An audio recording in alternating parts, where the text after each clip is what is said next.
Le cimetière enchanté. Aussitôt le chevalier se met en route, et ne s'attarde pas davantage dans la prairie.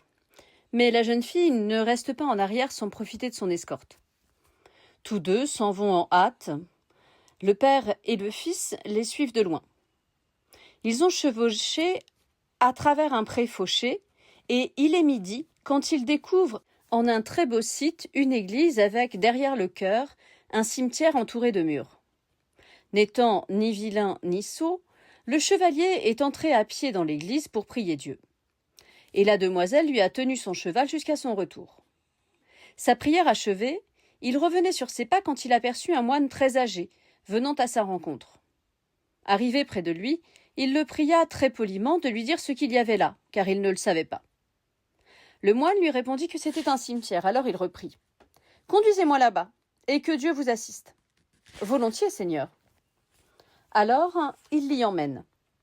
Il le conduit donc dans le cimetière, entre les plus belles tombes qu'on puisse trouver, jusque dans la Dombe, et de là jusqu'à Pampelune. Sur chacune d'entre elles était inscrit le nom de celui qui un jour y reposerait.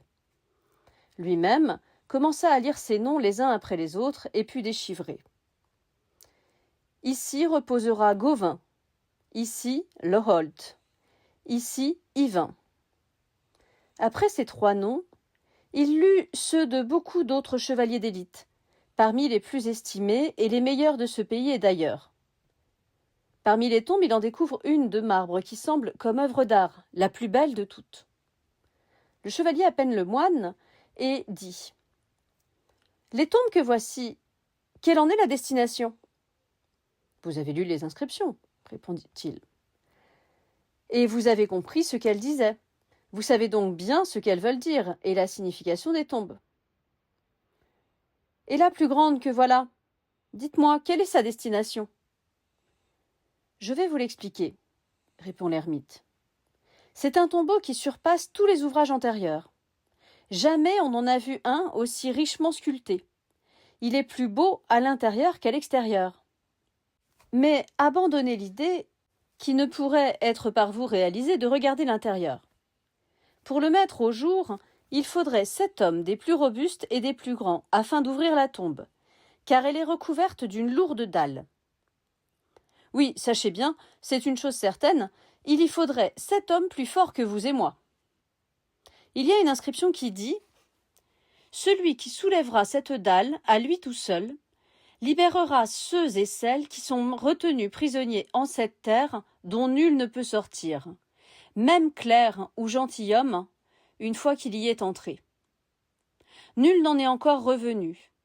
On y retient prisonniers les étrangers, tandis que les habitants du pays vont et viennent, entrent et sortent à loisir. Aussitôt, le chevalier va saisir la dalle, il la soulève sans peine, plus aisément que ne l'auraient fait 10 hommes en y mettant toute leur force. Le moine en est si étonné qu'il manque de tomber à la renverse à la vue d'un tel prodige. Il ne pensait voir une telle merveille de toute sa vie. « Seigneur, dit-il, j'ai un grand désir de connaître votre nom. Pourriez-vous me le dire ?»« Moi ? Non, ma foi, fait le chevalier. Vraiment, je le regrette, fait-il. Mais si vous me le disiez, ce serait faire preuve d'une grande courtoisie. Et puis, vous pourriez y trouver un avantage. D'où êtes-vous ? De quel pays ? Je suis un chevalier, vous le voyez, et par ma naissance, j'appartiens au royaume de l'ogre. J'aimerais que vous vous contentiez de cela. Mais vous, s'il vous plaît, redites-moi qui sera couché dans ce tombeau. Seigneur, celui qui délivrera tous ceux qui sont pris au piège du royaume dont nul n'échappe. Le moine, ayant dit tout ce qu'il pouvait dire, le chevalier l'a recommandé à Dieu et à tous ses saints.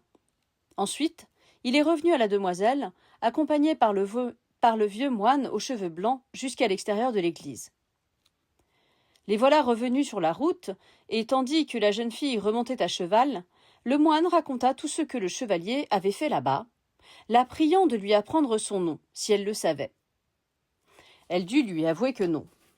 Elle osa seulement lui assurer qu'il n'y avait pas au monde un chevalier qui fût son égal, aussi loin que soufflent les 4 vents. Là-dessus, La jeune fille le quitte et s'élance à la suite du chevalier. Sur ces entrefaites, ceux qui les suivaient arrivent et ne trouvent plus que le moine seul devant l'église. Le vieux chevalier en tunique légère lui demande « Seigneur, avez-vous vu un chevalier? Dites-nous, qui escorte une demoiselle ?»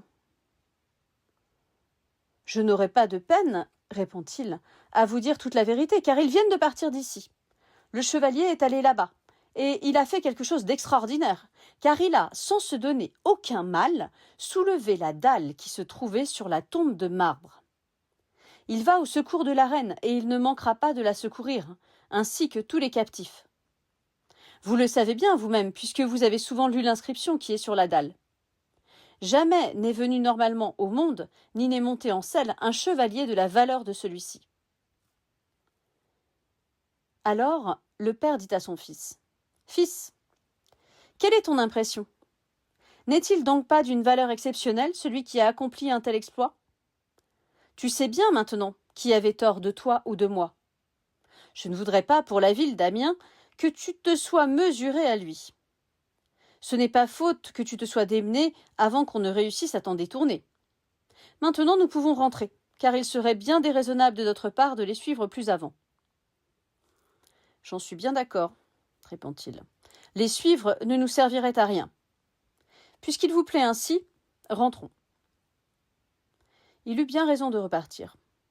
Cependant, la jeune fille s'en allait, aux côtés du chevalier, et elle voulait obtenir de lui qu'il accepte de lui apprendre son nom. Elle lui demanda donc de le lui dire. Elle le pria 1 fois, 2 fois, tant et si bien qu'excédé, il lui répondit. « Ne vous ai-je pas dit que je suis du royaume du roi Arthur ? Par la foi que je dois à Dieu et à sa toute-puissance, vous n'apprendrez rien sur mon nom. » Alors, elle lui demande de lui donner congé, disant qu'elle retournera d'où elle vient. C'est ce qu'il fut tout heureux de lui accorder.